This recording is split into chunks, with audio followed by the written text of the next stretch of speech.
সাথে ছিল। কি নাম আপনার? শারমিন। বাড়ি কোথায়? এখানে। এখানে কি বাবার বাড়ি না? আপনার স্বামীর নাম কি? মুকাররম। আচ্ছা, এখানে কি ঘটনা ঘটছে? মানে ও আমায় বলছিল যে তুমি যেদিন ফাঁকা পাবা তুমি আমায় বলবা। আমি বলছি যে আজকে বাড়ি ফাঁকা। কে বলছিল সেটা? আমি সে বলছি। কাক বলছে? ওর নাম কি? নীরব। এর সাথে কতদিনের সম্পর্ক? 7-8 মাসের মতো। 7-8 মাসের মতো। আজকে কি প্রথম এই সম্পর্ক হয়েছে?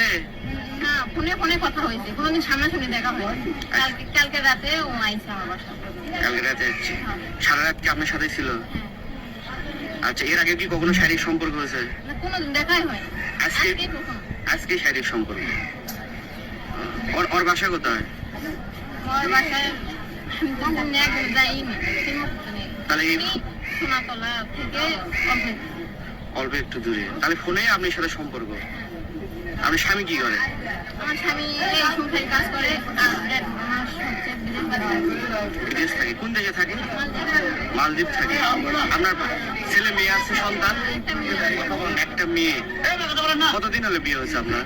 আমার 5-7 বছর এরকম। আপনার নাম কি? বাসা? বাসা বাউলকে 5 টাকা না মই চাবে কেমন? বিয়ে শাদী করছেন? জি না, অবিবাহিত। কি করেন? পড়াশোনা করছি। কোথায় পড়াশোনা করেন? ইন্টার ইন্টার পরীক্ষার্থী। এর সাথে সম্পর্ক কিভাবে হলো? টিকটক থেকে। আচ্ছা, এখন আপনি কি করতে চাচ্ছেন? বিয়ে করবো। বিয়ে বসবেন? হ্যাঁ। আপনি কি বিয়ে করবেন? এখন বিয়ে ছাড়া তো কোনো উপায় নেই। আর ফ্যামিলির লোকজন জানে বিষয়টা?